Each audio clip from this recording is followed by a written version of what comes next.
ರಾಜ್ಯದ ಒಂದು ಬಿಜೆಪಿಗೆ ದೇವೇಗೌಡರು ಒಂದು ಫುಲ್ ಒಂದು ಪವರ್ಫುಲ್ ಆದಂತಹ ಮೆಸೇಜನ್ನು ಕೊಟ್ರ. ಎಚ್ ಡಿ ಕುಮಾರಸ್ವಾಮಿ ಸಿಎಂ ಆಗುವುದು ಅಮಿತ್ ಶಾ ಅವರ ಕೈಯಲ್ಲಿದೆ ಎಂದಿದ್ದು ಹಿಂದಿನ ಒಳಮರ್ಮವಾದರೂ ಏನು? ಫ್ರೀಡಮ್ ಟಿವಿಗೆ ಸ್ವಾಗತ. ನಾನು ರೋಹನ್ ಹಿರೇಮಠ. ಪ್ರಿಯ ವೀಕ್ಷಕರೇ, ಸಿಎಂ ಆಯ್ಕೆಯಲ್ಲಿ ಅಮಿತ್ ಶಾ ಅವರ ನಿರ್ಧಾರವೇ ಫೈನಲ್ ಅಂತಿಮ ಡಿಸಿಷನ್ ಅಂತ ದೇವೇಗೌಡರವರು ಕೂಡ ಹೇಳಿದ್ದಾರೆ. ರಾಜ್ಯದ ಬಿಜೆಪಿಗೆ ಮತ್ತೆ ಬಿಸಿ ಮುಟ್ಸೋಕೆ ದೇವೇಗೌಡರು ಕೊಟ್ಟಂತ ಆ ಒಂದು ಮಹತ್ವದಾದಂತಹ ಮೆಸೇಜ್, ಆ ಒಂದು ಸಂದೇಶ ಏನಿದರ ಒಳ ರಹಸ್ಯ? ಎಸ್, ಹಾಗಾದ್ರೆ ಮುಖ್ಯಮಂತ್ರಿ ಆಯ್ಕೆ ವಿಚಾರದಲ್ಲಿ ಮೈತ್ರಿಕೂಟದ ಒಂದು ಶಿಸ್ತು ಪಾಲಿಸಬೇಕೆಂತ ದೇವೇಗೌಡರು ಕೊಟ್ಟ ಸಂದೇಶನ. ಎಸ್, ಕರ್ನಾಟಕದಲ್ಲಿ ಬಿಜೆಪಿ ಮತ್ತು JDS ನಡುವೆ ಕೂಡ ಮುಂಚೆನೇ ಆಗಲೇ ಕೂಡ ಆರಂಭವಾಯಿತಾ ಮುಂದಿನ ಸಿಎಂ ಪಟ್ಟ ಅಲಂಕರಿಸೋರು ಯಾರು ಅನ್ನುವಂತಹ ಪ್ರಶ್ನೆ ಈಗ ಜೋರಾಗಿ ಕೂಡ ಕೇಳಿ ಬರ್ತಾ ಇದೆ. ಹಾಗಾದರೆ ಆ ಒಂದು ಇಂಟ್ರೆಸ್ಟಿಂಗ್ ಸಂಗತಿ ಅಂತ ಏನಂತ ನೋಡೋದಾದರೆ, ಇವತ್ತಿನ ಈ ವಿಚಾರವನ್ನು ನೋಡ್ತಾ ಹೋಗೋದಾದರೆ, who is the next chief minister in the BJP, Bharatiya Janata Party Janata Dal ಒಂದು ಸೆಕ್ಯುಲರ್ ಅಲಯನ್ಸ್ನಲ್ಲಿ ಮುಂದಿನ who is the next chief minister ಅನ್ನುವಂಥದ್ದು ಪ್ರಶ್ನೆ ಈಗ ಇರುವಂಥದ್ದು. ಎಸ್, ಹೌದು. ಹಾಗಾದರೆ ನನ್ನ ಮಗ ಮುಖ್ಯಮಂತ್ರಿ ಆಗಲು ಸಂಖ್ಯಾಬಲ ಬೇಕಲ್ವೇ ಅನ್ನುವಂತಹ ದೇವೇಗೌಡರು, ಕುಮಾರಸ್ವಾಮಿಯವರ ಮಗ ದೇವೇಗೌಡರವ್ರ ಮಗ ಏನಿದ್ರೆ ಅವರು ಸಂಖ್ಯಾಬಲ ಬೇಕನ್ನುವಂಥದ್ದು ಕೂಡ ಹೇಳ್ತಾರೆ. ಇವೆಲ್ಲವೂ ಕೂಡ ಮೈತ್ರಿಕೂಟದ ಒಂದು ತೀರ್ಮಾನ ಎಂದು JDS ವರಿಷ್ಠರಾಗಿರ್ತಕ್ಕಂಥ ಎಚ್ ಡಿ ದೇವೇಗೌಡರು ಕುಮಾರಸ್ವಾಮಿ ಅವರು ಮುಂದಿನ 2027-28ರ ಮುಖ್ಯಮಂತ್ರಿ ಆಯ್ಕೆ ವಿಚಾರದಲ್ಲಿ ಇಂಡೈರೆಕ್ಟ್ ಆಗಿ ಪರೋಕ್ಷವಾಗಿ ಒಂದು ಸ್ಟೇಟ್ಮೆಂಟ್ ಹೇಳಿಕೆಯನ್ನು ಕೂಡ ಈಗಾಗಲೇ ನೀಡಿದ್ದಾರೆ. ಕುಮಾರಸ್ವಾಮಿ ಅವರನ್ನು ಸಿಎಂ ಮಾಡುವುದು ನನ್ನ ಕೈಯಲ್ಲಿ ಇಲ್ಲ. ಅವೆಲ್ಲವೂ ಕೂಡ ಏನಿದ್ರು ಅಮಿತ್ ಶಾ ಎಂಥ ದೊಡ್ಡ ದೇವೇಗೌಡರು ಕೂಡ ಈಗಾಗಲೇ ಈ ಹೇಳಿಕೆಯ ಮೂಲಕ ರಾಜ್ಯದಲ್ಲಿ ಮತ್ತೆ ಬಿಜೆಪಿಯ ಮತ್ತು JDSನ ಅಲಯನ್ಸ್ನಲ್ಲಿರುವಂತಹ ಒಂದು ಭಿನ್ನಾಭಿಪ್ರಾಯ ಮತ್ತೆ ಏನಾದರೂ ಗರಿಗೆದಿರ್ತಾ ಅನ್ನುವಂತಹ ಪ್ರಶ್ನೆ ಇದೆ. ಏನೋ ಬಿಜೆಪಿ ನಾಯಕರಿಗೆ ಈ ಸಂದೇಶ ಕೂಡ ಏನಾದರೂ ರವಾನಿಸಿದ್ರಾ? ಎಸ್, ಕರ್ನಾಟಕದಲ್ಲಿ ಬಿಜೆಪಿ ಜೊತೆಗಿನ ಒಂದು ಮೈತ್ರಿಕೂಟ ಯಾವುದೇ ಒಂದು ಅಪಸ್ವರವನ್ನು ಏಳಬಾರ್ದು, ಯಾವುದೇ ಒಂದು ಭಿನ್ನಾಭಿಪ್ರಾಯ ಕೂಡ ಏಳಬಾರ್ದು ಅನ್ನೋ ಒಂದು ನಿಟ್ಟಿನಲ್ಲಿ, ಅನ್ನೋ ಒಂದು ವಿಚಾರವನ್ನು ಸಂಬಂಧಪಟ್ಟಂತೆ ಮುಂದಿಟ್ಟುಕೊಂಡು JDSನ ವರಿಷ್ಠರು ಕೂಡ ಈಗ ಎಚ್ ಡಿ ದೇವೇಗೌಡರು ತಮ್ಮ ಕೇಂದ್ರದ ಸಚಿವರಾಗಿರ್ತಕ್ಕಂಥ ಏನು ಕುಮಾರಸ್ವಾಮಿ ಅವರು ಕೂಡ ಆಗಬೇಕು ಅಂತ ಪದೇ ಪದೇ ಒತ್ತಿ ಹೇಳ್ತಾ ಇದ್ದಾರಾ? ಇದೇ ರೀತಿಯಲ್ಲಿ ಗೌಡರು ಕೂಡ ಮತ್ತೆ ನಿನ್ನೆ ಒಂದು ನಡೆದಂತಹ ಒಂದು ಕಾರ್ಯಕ್ರಮದಲ್ಲಿ ಕೂಡ ಹೇಳಿಕೆಯನ್ನು ಕೂಡ ಕೊಟ್ಟರು.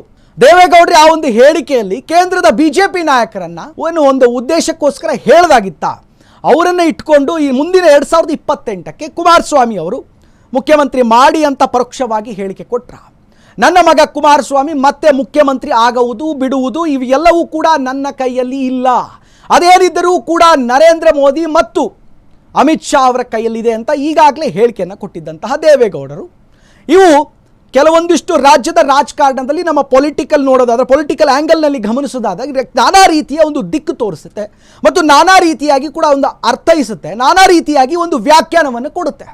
ಹಾಗಾದರೆ ಈ ವಿಚಾರವನ್ನು ಸಂಬಂಧಪಟ್ಟಂತೆ ಏನಿದ್ರೂ ಕೂಡ ನರೇಂದ್ರ ಮೋದಿ ಮತ್ತು ಅಮಿತ್ ಶಾ ಅವರು ಏನೋ ಅವ್ರ ಕೈಯಲ್ಲಿದೆ ಅನ್ನುವಂತಹ ಹೇಳಿಕೆ, ಈ ಒಂದು ಹೇಳಿಕೆ ಕೊಡುವ ಮೂಲಕ ರಾಜ್ಯದ ಬಿಜೆಪಿ ನಾಯಕರಿಂದ ಒಂದು ಕೇಂದ್ರದ ನಾಯಕರಿಗೆ ಒಂದು ಸಹಕಾರ ಮುಖ್ಯಮಂತ್ರಿ ಎನ್ನುವ ಸಂದೇಶ ದೊಡ್ಡಗೌಡರು ಕೂಡ ಈಗಾಗಲೇ ಸಾರಿದ್ದೆ ಎನ್ನುವಂತಹ ಪ್ರಶ್ನೆ ಈಗಾಗಲೇ ಹುಟ್ಟು ಹಾಕಿದೆ. ಬಿಜೆಪಿ ಮತ್ತು JDS ವಲಯದಲ್ಲಿ ಆರಂಭವಾಗಿರ್ತಕ್ಕಂಥ ಈ ಒಳವನ್ನು ಭಿನ್ನಾಭಿಪ್ರಾಯ ಅಥವಾ ಏನು ಇಂಟರ್ನಲ್ ನಡೆದಿರ್ತಕ್ಕಂಥ ಕೆಲವೊಂದಿಷ್ಟು ಕಲಹಗಳು ಕೂಡ ಮುಂದಿಟ್ಟುಕೊಂಡು ಏನಾದರೂ ಈ ರೀತಿಯಾಗಿ ಕೂಡ ಒಂದು ಹೇಳಿಕೆಗಳನ್ನು ಕೊಟ್ರಾ ಅನ್ನುವಂಥದ್ದು ಒಂದು ಭಾವದಿಂದ ಕೂಡ ಏನಾದರೂ ಹೇಳಿದ್ರಾ ಅನ್ನುವಂತಹ ಪ್ರಶ್ನೆ ಇಲ್ಲಿ ಇದೆ. ಹಾಗಾದರೆ ಏನದು ವಿಚಾರ ಅಂತಂದರೆ, ಕರ್ನಾಟಕಕ್ಕೆ ಯೋಗ್ಯವಾದಂತಹ ಮುಖ್ಯಮಂತ್ರಿ ಆಗಬೇಕು, ಅದನ್ನು ನರೇಂದ್ರ ಮೋದಿಯವರು ನೆರವೇರಿಸ್ತಾರೆ ಅನ್ನುವಂತಹ ನಂಬಿಕೆ ಇಟ್ಕೊಂಡು ಏನಾದರೂ ದೇವೇಗೌಡರು ಈ ಹೇಳಿಕೆಯನ್ನು ಕೊಟ್ರ. ಮೋದಿಯವರು ನೆರವೇರಿಸ್ತಾರೆ ಅನ್ನುವಂತಹ ಭರವಸೆ ಇಟ್ಕೊಂಡು JDS ಪಾರ್ಟಿಯಲ್ಲಿ ಏನು ಬೆಳ್ಳಿ ಹಬ್ಬದಲ್ಲಿ ನಿನ್ನೆ ನಡೆದಂತಹ ಒಂದು ಪಕ್ಷದ ಒಂದು ಸಮಾವೇಶದ ಕಾರ್ಯಕ್ರಮದಲ್ಲಿ ದೇವೇಗೌಡರು ಕೂಡ ಮಾತನಾಡಿದರು. ನನಗೆ ಈ ವಯಸ್ಸಿನಲ್ಲಿ 93 ವರ್ಷ ಆಗಿದೆ, ನಾನು ಮತ್ತೆ ಮುಖ್ಯಮಂತ್ರಿ ಆಗೋದು ಅಥವಾ ಪ್ರಧಾನಮಂತ್ರಿ ಆಗೋದು ಕೂಡ ನನಗೆ ಯಾವುದೇ ರೀತಿಯಾದಂಥದ್ದು ಆಸೆಯನ್ನು ಕೂಡ ನೀನು ಇಟ್ಕೊಂಡಿಲ್ಲ. ನನ್ನ ಶರೀರ, ನನ್ನ ಆತ್ಮ ಏನಿದೆ ಅದು ಏನು ಹೊರ ಹೋಗುವ ಮುನ್ನ ರಾಜ್ಯಕ್ಕೆ ಒಬ್ಬ ಒಳ್ಳೆ ಯೋಗ್ಯವಾದಂತಹ ಒಂದು ಮುಖ್ಯಮಂತ್ರಿಯವರು ಬರಬೇಕು ಎನ್ನುವಂತಹ ಭರವಸೆ, ಒಂದು ನಂಬಿಕೆ, ನನಗೆ ವಿಶ್ವಾಸ ಇದೆ, ಹಾಗಾಗಿ ಆ ಹೇಳಿಕೆಯನ್ನು ಕೊಟ್ಟೆ ಅಂತ ಅನ್ನುವಂಥ ಕೂಡ ಹೇಳ್ತಾರೆ.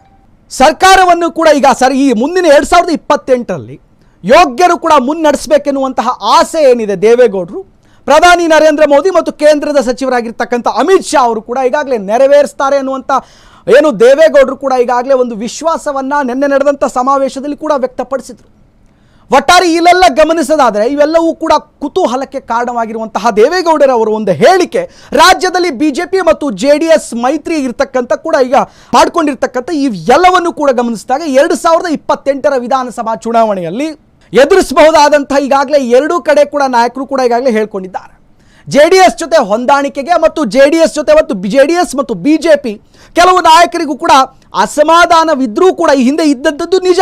ಅವೆಲ್ಲವನ್ನೂ ವಿಚಾರ ಇಟ್ಕೊಂಡು ಹಲವು ವಿಚಾರಗಳನ್ನು ಈ ಬಾರಿ ಮತ್ತೆ ನಾವು ವಿಶ್ವಾಸಕ್ಕೆ ತೆಗೆದುಕೊಂಡು ಬಿಜೆಪಿ ನಾಯಕರನ್ನು ನಿರ್ಧಾರವನ್ನು ತೆಗೆದುಕೊಳ್ಬೇಕು ಅನ್ನೋ ಒಂದು ನಿಟ್ಟಿನಲ್ಲಿ ಕೇಂದ್ರದ ಒಂದು ಬಿಜೆಪಿ ನಾಯಕರಿಗೆ ದೂರು ಹೋಗಿದ್ರು ಕೂಡ ಈ ಹಿಂದೆನೂ ಕೂಡ ದೂರನ್ನು ಕೊಟ್ಟಿದ್ರು. ಇವೆಲ್ಲ ಒಂದು ನಿಟ್ಟಿನಲ್ಲಿ ಗಮನಿಸೋದಾದರೆ ದೇವೇಗೌಡರ ಹೇಳಿಕೆ ಈಗಾಗಲೇ ಕುತೂಹಲಕ್ಕೆ ಕಾರಣವಾಗಿದೆ. ಕುಮಾರಸ್ವಾಮಿ ಅವರು CM ಮಾಡುವುದು ನನ್ನ ಕೈಲಿಲ್ಲ, ಅದು ಒಂದು ಕಾರ್ಯಕ್ರಮದಲ್ಲಿ ಕೊಟ್ಟಂತಹ ಒಂದು ಹೇಳಿಕೆ. ದೇವೇಗೌಡರು ಇನ್ನೊಂದು ಅಂಶದಲ್ಲಿ ಉಲ್ಲೇಖಿಸಿದ್ರೆ ಏನಂತಂದರೆ NDAಗೆ ಕೊಡುವಂತಹ ಶಕ್ತಿಯನ್ನು ಗುರುತಿಸಿ ಮುಂದಿನ ನಿರ್ಧಾರವನ್ನು ತೆಗೆದುಕೊಳ್ತೇವೆ, ನಮ್ಮಿಂದ JDS ಮೈತ್ರಿ ಕೂಡ ಇನ್ನಷ್ಟು ಕೂಡ ಬಲಗೊಳ್ಳುವಂತಹ ಒಂದು ನಂಬಿಕೆ ನಮ್ಮಲ್ಲಿದೆ. ಇನ್ನು ಇವೆಲ್ಲ ಗಮನಿಸಿದಾಗ ರಾಜಕೀಯ ಒಂದು ಜಾಣ್ಮೆ ಮತ್ತು ಪ್ರಬುದ್ಧತೆ ಅಮಿತ್ ಶಾ ಮತ್ತು ನರೇಂದ್ರ ಮೋದಿಯವರು ಕೂಡ ಅವರಲ್ಲಿದೆ ಅನ್ನುವಂತಹ ಇದು ಅರ್ಥವನ್ನು ಮಾಡುತ್ತೆ. ಇನ್ನು ಕುಮಾರಸ್ವಾಮಿ ಅವರನ್ನು ಮತ್ತೆ ಮುಖ್ಯಮಂತ್ರಿಯಾಗಿ ಮಾಡಿದ್ರೆ ನನ್ನ ಕೈಯಲ್ಲಿಲ್ಲ, ಅದೇನಿದ್ರು ಕೂಡ ಅಮಿತ್ ಶಾ ಮತ್ತು ನರೇಂದ್ರ ಮೋದಿ ಕೈಯಲ್ಲಿದೆ ಅಂತ ದೇವೇಗೌಡರ ಆ ಒಂದು ಮಹತ್ವದ ಹೇಳಿಕೆ ಈಗಾಗಲೇ ಚರ್ಚೆಗೆ ಮತ್ತು ಗ್ರಾಸವಾಗಿರುವಂಥದ್ದು. ಇನ್ನು ಈ ಮುಖ್ಯಮಂತ್ರಿ ಯಾರಾಗಬೇಕೆನ್ನುವಂತಹ ದೇವೇಗೌಡರ ಮಾತು ರಾಜ್ಯದಲ್ಲಿ ಹೊಂದಾಣಿಕೆಯ ಭಾಗವಾಗಿ ಮುಂದಿನ ಮಾತುಕತೆ, ಸೀಟ್ ಹಂಚಿಕೆ, ಅಧಿಕಾರ ಹಂಚಿಕೆ, ಪವರ್ ಹಂಚಿಕೆ ಇವೆಲ್ಲವನ್ನು ಕೂಡ ಇಟ್ಕೊಂಡು ಮುಂದಿನ ಮುಖ್ಯಮಂತ್ರಿ ಯಾರಾಗಬೇಕೆನ್ನುವಂತಹ ಎಲ್ಲವನ್ನೂ ನಿರ್ಧಾರವನ್ನು ತೆಗೆದುಕೊಳ್ಳೋದು ರಾಜ್ಯದ ಬಿಜೆಪಿ ನಾಯಕರಲ್ಲ, ಬದಲಿಗೆ ಅಮಿತ್ ಶಾ ಮತ್ತು ಅವರು ದೇವೇಗೌಡರು ಹೇಳಿದಂಗೆ ಅಮಿತ್ ಶಾ ಅವ್ರ ಕೈಯಲ್ಲಿದೆ ಅಂತ ಕೊಟ್ಟಂತಹ ಹೇಳಿಕೆ ಈಗ ಪರೋಕ್ಷವಾಗಿ ಈಗಾಗಲೇ ಸಾಕಷ್ಟು ಚರ್ಚೆಗೆ ಗ್ರಾಸವಾಗಿದೆ. ಮತ್ತೆ CM ಆಗೋದು ನನ್ನ ಕೈಯಲ್ಲಿಲ್ಲ ಅಂತ ದೇವೇಗೌಡರು ಕೊಟ್ಟಂತ ಆ ಒಂದು ಹೇಳಿಕೆ ಕುಮಾರಸ್ವಾಮಿ ಅವರು ಮುಂದೆ ಬಿಜೆಪಿ ಮತ್ತು JDS ಮೈತ್ರಿಯಲ್ಲಿ ಮುಖ್ಯಮಂತ್ರಿ ಅಭ್ಯರ್ಥಿ ಆಗಲಿ ಎಂದು ಸೂಕ್ಷ್ಮವಾಗಿ ಎಲ್ಲೋ ಒಂದು ಕಡೆ ಹೇಳ್ದಂಗೆ ಕಾಣಿಸ್ತಾ ಇದೆ. ಇನ್ನು ರಾಜ್ಯ ಬಿಜೆಪಿಯಲ್ಲಿ ಒಗ್ಗಟ್ಟಿನ ಕೊರತೆ ಅಂದರೆ ಸಮನ್ವಯದ ಕೊರತೆ JDSಗೆ ಇದು ಪ್ಲಸ್ ಪಾಯಿಂಟ್ ಆಗುತ್ತಾ ಅನ್ನುವಂತಹ ಪ್ರಶ್ನೆಯೂ ಬರುತ್ತೆ. ಇನ್ನು ರಾಜ್ಯದ ಬಿಜೆಪಿಯಲ್ಲಿ ಒಗ್ಗಟ್ಟಿಲ್ಲ ಎನ್ನುವುದು ಈಗಾಗಲೇ ಗೊತ್ತಿರುವಂತಹ ವಿಚಾರ. ವಿಜೇಂದ್ರ ಅವರನ್ನು ರಾಜ್ಯಾಧ್ಯಕ್ಷರ ಸ್ಥಾನದಿಂದ ಕೆಳಗಿಳಿಸಬೇಕೆನ್ನುವಂಥ ಕೂಗು ಈ ಹಿಂದೆ ಕೂಡ ಜೋರಾಗಿರುವ ಹೊತ್ತಿನಲ್ಲಿ ಕೆಲವರು ಕೂಡ ಕಮಲ ಪಡೆಯಲಿದ್ದಂತಹ ಕೆಲವೊಂದಿಷ್ಟು ನಾಯಕರು ಕುಮಾರಸ್ವಾಮಿ ಅವರನ್ನು ಕೂಡ ಭೇಟಿಯಾಗಿ ಮಾತುಕತೆ ನಡೆಸಿದ್ದು ಕೂಡ ನಾವು ಗಮನಿಸಿದ್ದೇವೆ.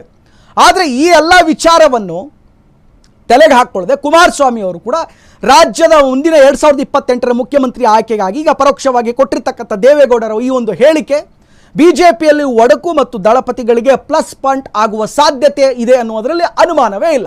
ಈ ಅಂಶವನ್ನು ಇಟ್ಟುಕೊಂಡು ದೇವೇಗೌಡರು ವಿಜಯಪುರದಲ್ಲಿ ಕೂಡ ಮಾತನಾಡ್ತಾರೆ. ಇವನ್ನೆಲ್ಲ ಲಾಸ್ಟಲ್ಲಿ ನೋಡೋದಾದರೆ ಒಟ್ಟಿನಲ್ಲಿ ಈ ಒಂದು ಹೇಳಿಕೆ ರಾಜಕೀಯದ ಹಂತದಲ್ಲಿ ದೇವೇಗೌಡರ ಹೇಳಿಕೆ ಮತ್ತು ಅವರು ಕೊಟ್ಟಂಥ ರಾಜ್ಯದ ಒಂದು ಪ್ರಬುದ್ಧ ರಾಜಕಾರಣಿ ಆಗಿರ್ತಕ್ಕಂಥ ಹೆಮ್ಮೆಯ ದೇವೇಗೌಡರಾಗಿರ್ತಕ್ಕಂಥ ರಾಜ್ಯದಲ್ಲಿ ನಮ್ಮ ಪ್ರಧಾನಿ ಆಗಿರ್ತಕ್ಕಂಥ ದೇವೇಗೌಡರ ಒಂದು ಹೇಳಿಕೆಯ ಮಾತಿದೆಯಲ್ಲ, ಅದು ಅಷ್ಟು ಸುಲಭದ ಮಾತಿರಲ್ಲ ಅಂತಲೇ ಹೇಳ್ಬೋದು. ಯಾಕಂತಂದರೆ ಇವೆಲ್ಲ ಒಂದು ಗಂಭೀರವಾದ ಸಂದೇಶನ ಅಂತಲೇ ಹೇಳ್ಬೋದು. ಇನ್ನು ಮುಖ್ಯಮಂತ್ರಿ ಯಾರಾಗಬೇಕೆನ್ನುವುದು ತೀರ್ಮಾನ ರಾಜ್ಯದ ನಾಯಕರ ಕೈಯಲ್ಲಿದೆ, ಅದು ದೆಹಲಿಯ ವರಿಷ್ಠರವ್ರ ಕೈಯಲ್ಲಿದೆ ಅನ್ನೋದನ್ನ ಸತ್ಯವನ್ನು ದೇವೇಗೌಡರು ಈಗಾಗಲೇ ಪರೋಕ್ಷವಾಗಿ ಮತ್ತೆ ನೆನಪನ್ನು ಮಾಡಿದ್ದಾರೆ. HD ದೇವೇಗೌಡರು ಮತ್ತು ಈ HD ಕುಮಾರಸ್ವಾಮಿ ಮತ್ತು ದೇವೇಗೌಡರು ಇವರು ಈ ಒಂದು ನಿಲುವು HD ಕುಮಾರಸ್ವಾಮಿ ಮತ್ತೆ ಮುಖ್ಯಮಂತ್ರಿ ಅಭ್ಯರ್ಥಿ ಆಗಬೇಕನ್ನುವಂಥದ್ದು ಈಗಾಗಲೇ ಮತ್ತೆ ಮುನ್ನೆಲೆಗೆ ಬಂದಿರುವಂಥದ್ದು. ಇನ್ನು ರಾಜ್ಯದ ಬಿಜೆಪಿ ಒಳಗೆ ಏನು ಒಗ್ಗಟ್ಟಿನ ಕೊರತೆ ಮತ್ತು ನಾಯಕತ್ವದ ಗೊಂದಲಗಳು ಮತ್ತು ಇವೆಲ್ಲವನ್ನು ನೋಡಿದಾಗ JDS ರಾಜಕೀಯಕ್ಕೆ ಲಾಭವಾಗುವ ಸಾಧ್ಯತೆ ಹೆಚ್ಚಿಗೆ ಇದೆಯಾ ಅಥವಾ ಇಲ್ವಾ ಅನ್ನುವಂತಹ ಪ್ರಶ್ನೆ. ಇನ್ನು ಮುಂದಿನ ದಿನಗಳಲ್ಲಿ ಇದರ ಭವಿಷ್ಯ ಯಾವ ರೀತಿ ತೀರ್ಮಾನವಾಗುತ್ತೆ ಅಥವಾ ಸೀಟ್ ಹಂಚಿಕೆ ಮಾತ್ರವಲ್ಲ, ಮುಖ್ಯಮಂತ್ರಿ ಆಯ್ಕೆ ದೆಹಲಿಯ ಒಂದು ವರಿಷ್ಠರ ಒಂದು ಅಂಗಳಕ್ಕೆ ತಲುಪಿದೆ. ಈ ಸಂದೇಶ ಮುಂದಿನ ಬೆಳವಣಿಗೆಯಲ್ಲಿ ರಾಜ್ಯದ ರಾಜಕಾರಣದಲ್ಲಿ ಯಾವ ರೀತಿಯಾಗಿ ದಿಕ್ಕು ತೋರಿಸುತ್ತೆ ಅನ್ನೋದು ಕಾದು ನೋಡಬೇಕಿದೆ. ಇನ್ನಷ್ಟು ಅಪ್ಡೇಟ್ಸ್ಗಾಗಿ ನೋಡ್ತಾ ಇದ್ದು ಫ್ರೀಡಮ್ ಟಿವಿ, ಜನಸಾಮಾನ್ಯರ ಶಕ್ತಿ. ಕ್ಷಣ ಕ್ಷಣದ ಸುದ್ದಿಗಳಿಗಾಗಿ ಫ್ರೀಡಮ್ ಟಿವಿ ಸಬ್ಸ್ಕ್ರೈಬ್ ಮಾಡಿ, ಲೈಕ್ ಮಾಡಿ ಹಾಗೂ ಫಾಲೋ ಮಾಡಿ. ಹೊಸ ಸುದ್ದಿಗಳ ನೋಟಿಫಿಕೇಶನ್ಗಾಗಿ ಬೆಲ್ ಐಕಾನ್ ಮೇಲೆ ಕ್ಲಿಕ್ ಮಾಡಿ.